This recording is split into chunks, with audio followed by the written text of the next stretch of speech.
Hey guys, I'm Sean Cheek of WebPianoTeacher.com. Today we're starting lesson 1 of my 100 lesson series of my sight reading boot camp series. Okay, so we're going to learn how to sight read.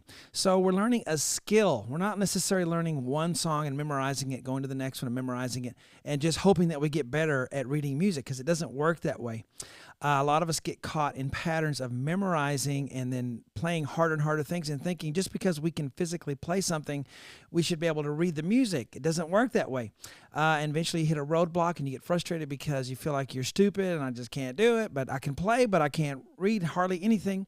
And I know that feeling. I went through that myself. So I had to reteach myself. And so I'm going to do that with you today, because I think a lot of us kind of learn the wrong way when we get started. We may have the most well-meaning teachers, but as far as sight reading, making that highway of that superhighway as wide as we can of how well you can see what's on the page, transfer it to the piano without looking down at your hands. That's what we want to improve, because that will allow you to play more music. That will allow you to learn music faster. It's the gateway, okay? A lot of us have been on dial-up. Remember dial-up back in the day, internet, where it's really narrow and thin, and we just can't get the information through, even though we may have a lot of musical talent, or even an average talent. It's fine. But anyway, we're going to do that, okay? So here's lesson 1. So the magic is not going to be in the pieces I wrote for us to learn. The magic is in how I'm telling you to practice, how I'm telling you to learn them, because it'll work with any method out there, and it'll get you to a place where you can play anything you want: rock and roll music, classical music, jazz music. As long as it's reading music, you'll be able to do it if you follow what I'm telling you here and you practice regularly, okay? So let's get started. Here's I call it the board, because back in the day, I had a whiteboard and I would write, I'm typically writing letters on a whiteboard for people who want to play by ear, but I also want to provide how to read music as well, just so we have that. So here we go. We have a staff here. I'm going to teach you a lot of things in each song. Some things I'm going to leave out so that we can concentrate on other things. First thing we're going to learn is the right hand. This is a treble clef, okay? Treble means high, like on your radio, bass clef, that little C-looking thing with the 2 dots means bass, okay? So that's the low. That's going to be left hand, because, low is left on the left side, and as we go higher, we get higher in pitch. And so we're going to start with this note right here at the beginning called middle C. All right?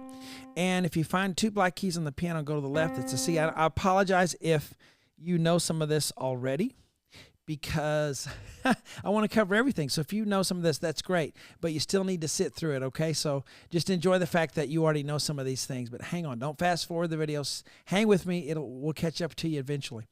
Okay, so C is on the left side of 2 black keys, all right? The next note goes up higher on the page, and so we're going to go to a letter D. So this is a C, this is a D, okay? A D always looks like this. This D on the piano is always right there on the treble staff, okay? E is on the bottom line of the staff. There are 5 lines and 4 spaces. 1, 2, 3, 4, 5. 4 spaces. A note can be on a line or in a space. This is in a space, even though there's not a line below it. But that's a D. The next one is a line note. That's an E, okay? So you learn your first 3 notes: C, D, E. All right? And we're going to use your thumb, your pointer finger, and your middle finger, which we're going to call fingers 1, 2, 3. So we number our fingers 1, 2, 3, 4, 5. Thumb is always 1. If you're a guitar player, your pointer finger is 1. So you'll have to get used to that if you play guitar. But your thumb is 1, okay? So 1, 2, 3, 4, 5. And C, D, E are the first 3 notes. And so I want you to play those, and out loud I want you to say, like it says up here, say it, play it. C, D, E.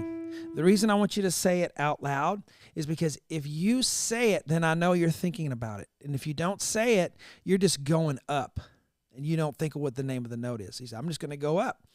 And you don't know what the name of the note is, but you need to know. So make sure you say it out loud, C, D, E, when you play it, okay? So C, D, E. And any piece of music, I don't care how hard or easy it is, these 3 notes are always right there on the staff. So there's only a few, 24 or so notes to learn right in the middle of the piano, which is where most piano playing is done. And you're set, guys. You really are. All right, so the next one's a space note. It's called F, and it's with our 4th finger, our ring finger, okay? So I want you to play the first 4 notes, C, D, E, F, and say it out loud. I can't tell you how many piano players I've taken over. They've had lessons earlier in their life. Then I'm teaching them, and then I say, what's this note? And they don't know what the name of it is. They have to start at C and count up and go C, D, E, F, G. And it's astounding to me that they've actually got as far as they've gotten without knowing the names of the notes they're playing. But it can happen if you don't make sure that's what you're doing. So make sure that's going through your mind. C, D, E, F, okay? C, D, E, F. And make sure you play it in a steady rhythm like a clock ticking. C, D, E, F. Okay? Very good. Now we're going to go to the next note. And we're going to talk about that one. What do you think that one is? C, D, E, F. What's the next note in the alphabet? Well, it's G, and that is indeed a G. Okay? G is on the second line of the treble staff. Okay, treble staff. E is on the first line of the treble staff. F is in the first space of the treble staff. They all look different, and they all have different names, and you need to memorize them without counting up, okay? A lot of people, they'll learn C, and they just keep counting up, and they can learn to count up real fast or count down. Guess what? You'll never stop doing that unless you force yourself not to. So don't start that habit, and if you have that habit, you have to relearn and not do it, okay? I'm going to help you do that. C, D, E, F, G is your 5th finger, okay? All right, we want our hand to have a nice curve to it and not flat fingers. You need to have, long nails are really tough, so you kind of trim those a little bit. T, E, F, G. Can you do that with me? C, D, E, F, G, okay? Those are our 5 notes that we're going to start with here. We're eventually going to play all of this. Before we go on, we need to talk about a few other things. One is a time signature, okay? When we're counting. You ever heard, a rock band start and they go 1, 2, 3, 4, right? Why do they say 1, 2, 3, 4? Well, that's common time. Most things are written in 4/4 time with 4 beats per measure. So 1, 2, 3, 4, 1, 2, 3, 4. Okay, so now we go back to the music and we see 1, 2, 3, 4. 4 notes, 4 beats, 4 counts. And that's what the top 4 means. The bottom 4 just refers to what this is, a quarter note, a blackened note like this with the stem. When a note is blackened with a stem and they're not connected with a beam, or they don't have a flag on them, they're just a straight stem, they're called quarter notes. Now, how many quarters does it take to make $1, right? 4 quarters. So there's 4 quarters in a measure. So we talk about the measure here as separated by what's called a bar line. Okay, so here's a bar line and here's another bar line. There are 4 counts in each measure because music is symmetrical. Music is ordered. There's order in music, so there's 4 counts in each measure in this piece. And the bottom number tells us a quarter note gets 1 count. Because sometimes we'll have some pieces of music where the quarter note doesn't get a count. The values will be changed to a higher or lower system. We're not going to do that today. But for now, just know that it's a quarter note, okay? And know that the time signature is 4/4. All right, so 4/4 time signature. And we have CD. So we're learning a lot of things. You might have to watch this video a couple times. All right, so we're going to play this together. Ready? Go. C, D, E, F, G. Very good. Now, you can see right here, we just go down. Now, you could just go down, and it's okay to see the contour and go down on the piano, but you must know the names, and to make sure that you know them, say it out loud. G, F, E, D, C. Okay? And we keep going. D, E, F. What happens here? Most people play a G again, but it doesn't. It goes down to what? E, E, D, C. So this last note looks different than the others. It's white, and it has a stem. It's called a half note. So if a quarter note takes up a quarter of the measure, gets 1 count. How much of the measure do you think a half note takes up? How many counts? 2 counts. Okay, so a half note gets 2 counts. A quarter note gets 1. So when we count this, we're going to go 1, 2, 3, 4. So it gets 2 numbers. But don't go 1, 2, 3, 4. Don't say the 3, 4 fast. Same at the same speed. 1, 2, 3, 4. Okay, count it in time. So now we're going to play the first 4 measures. 1, 2, 3, 4. You ready? Go. C, D, E, F, G, F, E, D,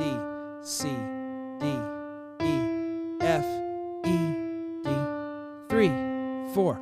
And I said the names of the notes out loud. Now, here's something very important. You need to play this without looking at your hand. You can look to get started, okay?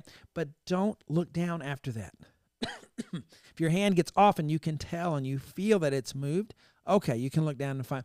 But the idea is to learn to feel, I call it keyboard awareness, to know where you are on the keyboard without looking down. Because every time you look down, you break that concentration. You break that line of thought, that chain of music, okay? It kind of takes away. There are certain times, yes, where I even look down, but really not. I try to go for everything without looking, and you can get that good at it, but you have to make yourself do it from the beginning. Now, if you've played for a while and you go, there's no way I can't look down, it's because you're so used to it, okay? If you get used to not looking down and just playing by feel, you'll be able to do it, but you have to take that risk. Don't look down at your hand. Just look to start, and then look up at the music and look, because it's important that you're saying and feeling the name of the note all the way through, that you see it on the page and feel it on the keyboard, okay? Your eyes are here. The feeling is in your fingers, all right? Those two things need to work together. So, those are the first 4 measures, and we learned this is a treble clef, this is a bass clef, this is the treble staff. The staff is 5 lines and 4 spaces. The bass staff is 5 lines and 4 spaces. We need to learn these terms so that when I talk about a staff, you know what I'm talking about, okay? This is called a brace, and both staves together is the way you say it, I think, it's called the grand staff or piano, because piano has such a wide range. Okay, we don't just have a treble or a bass staff like, a violin or a bassoon or something. We have 2, because we have so many notes we can have access to. 88, that's a ton of keys to be able to play. You may be on a keyboard with smaller key, with limited keyboard range. That's still okay. You probably still have enough to go really far in this lesson series. Okay, so moving on in this lesson. This is a long first lesson, I know.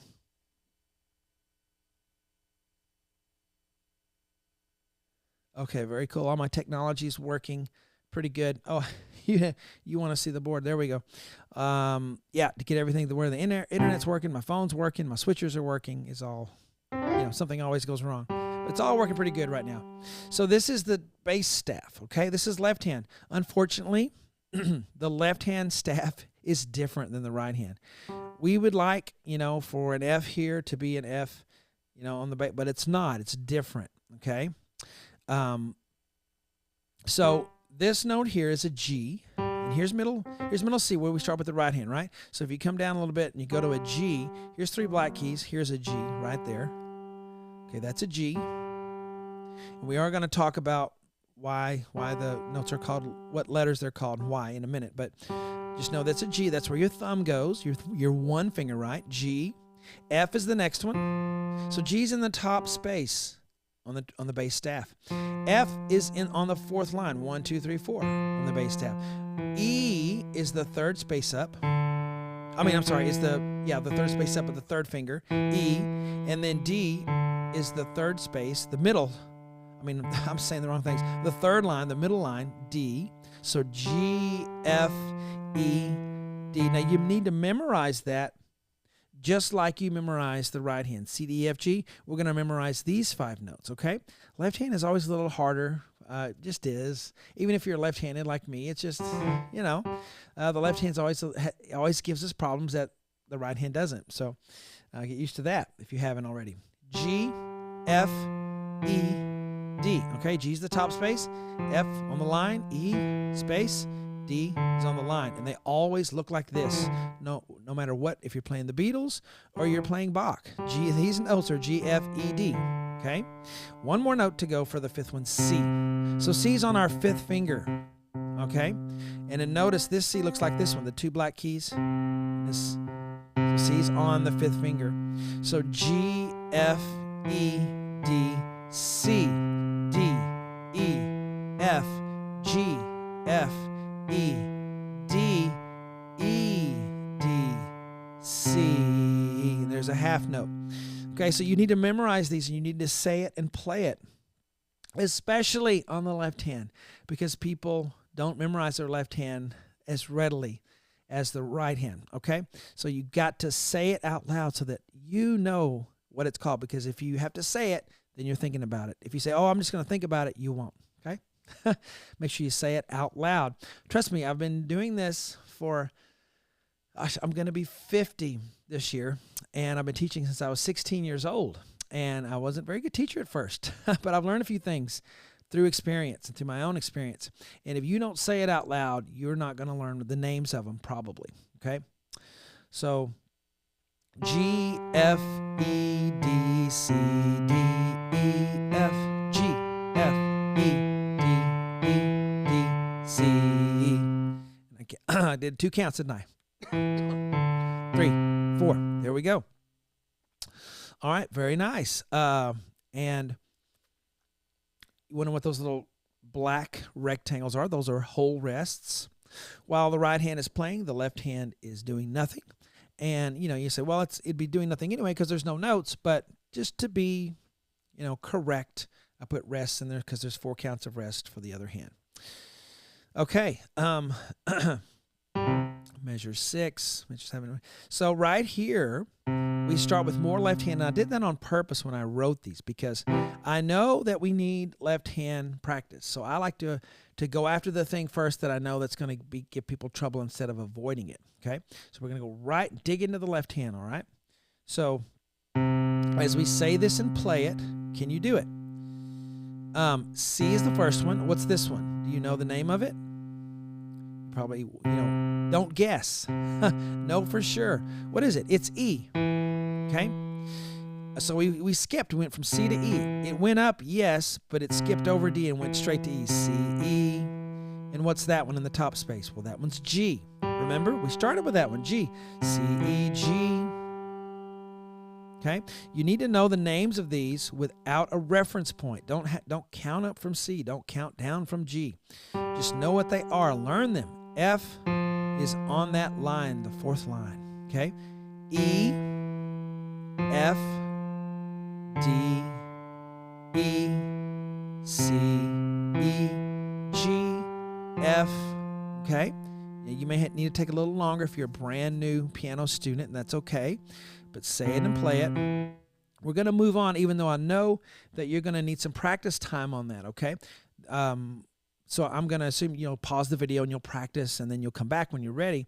But pause your video when you're not ready to move on. That's the wonderful thing of video. So don't say I'm going too fast, because you can just hit pause. Okay? All right, so use that. All right, let's move on to the next line. So is this boring? Yeah, it's kind of boring. It's not a real song. It's I guess it is. We can call it a song. We could put some words to it, but it's not real fun yet. But that's okay, because we're learning skills that are going to be fun. It's fun when you can be successful at something. So if you can say these and play these, you're learning something that you didn't know before. That's exciting. So let it be exciting. Okay? And if you already can play, it's going to be harder for you because you think you know it all, and you don't. And you're going to want to skip past this and say, I can do this already. And no, you need to listen to everything, because you need to kind of start over and just enjoy the fact that you already know some things to begin with. All right, we're at the top of the board here. Oh, I got to switch back to our C, E, G, F, E, F, D, E, C, E, G, F, E, D, C. Notice I said it every time, and then I'm going to finish. This is the right hand, right? Because it's treble clef, and we're back on middle C. Before we finish, I want to talk about the names of the notes. We only use 7 letters in music: A, B, C, D, E, F, G. And they repeat over and over again. A, B, C, D, E, F, G. A, B, C, D, E, F, G. There's a reason for that. We're not going to get into that today. But they repeat over and over again. So if I go to the keyboard and I start with an A, we haven't learned an A today, and that's okay. But this is an A, B, C, D, E, F, G. A, B, C, D, E, F, G. A, B, C, D, E, F, G. For the white keys, A, B, C, D, E, F, G. All the way up, all the way down. The lowest note on the piano is an A. The very highest note on the piano is a C on a full-size keyboard. I think there are some pianos that have a few extra keys, bass, lower and bass and all that. But anyway, they all look the same. An A will look the same everywhere on the piano. A. In fact, that's a good exercise. Play all the A's on the piano. A. Now play all of the G's. G's are right below A. G. And they're on the 3 blacks right here. G. Now, it's not ever 2 blacks. It's always the 3 blacks where a G is. G. Play all the G's on the piano. And then play all the F's. And then play all the E's. Okay, and you can use both hands to do that, just so you know what those letters look like. There's only 7 of them, but you need to know them without counting up from C. I'm telling you, don't start at C and count up to find where F is or G. Know that it's a G because of where it is in the 3 black keys. And you may get really good at counting up fast, but you're still limiting yourself. You're cheating yourself. If you don't, there's only 7 of them. You can do that, all right? You learn the alphabet when you're a kid. You can learn seven notes now, okay? So know what they are individually. Now, here's the real test. I'm just going to pick a note at random. My hand just going to come down. What is that? It's an F. It's on the side of 3 black keys. F. Try again. That's a G because it's inside of the 3 blacks and it's here. Here, F was here, G was here. See, I just pick a note at random and name it. Know them without a reference point, without counting up or counting down from something else. Okay, that's very important. A, B, C, F, G. We start with C because it's the key of C, and it's a very comfortable position to start with piano. Most method books start right here. Some of them start with middle C, but C position's a great one. Now I'm going to play the whole thing.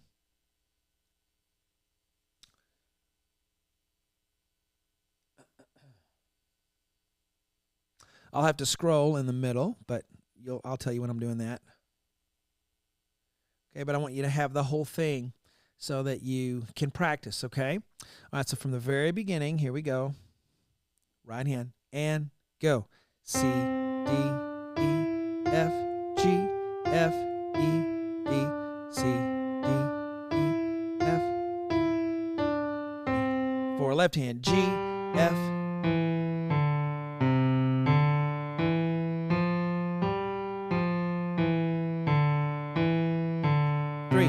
4, 1.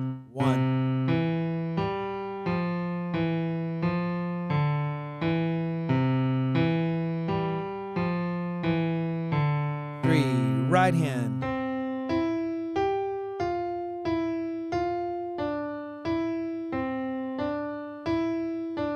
1, 2, 3, 4. So that's called a whole note. It's just a big goose egg. And it gets 4 counts, okay? And why is it called a whole note? Because it takes up a whole measure, okay? Quarter, it takes up a quarter of a measure.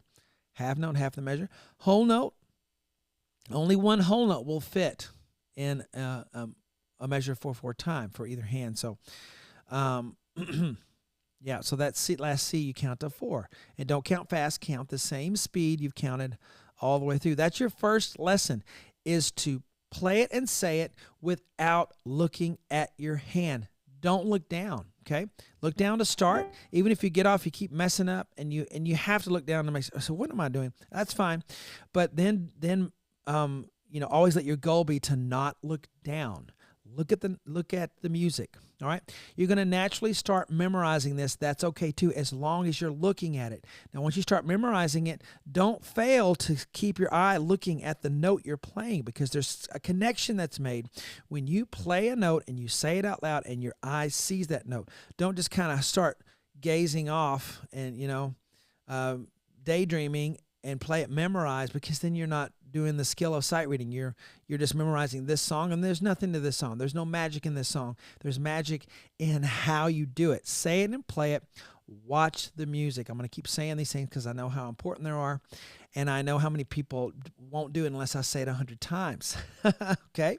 This is lesson 1. I'll see you in lesson 2. Okay?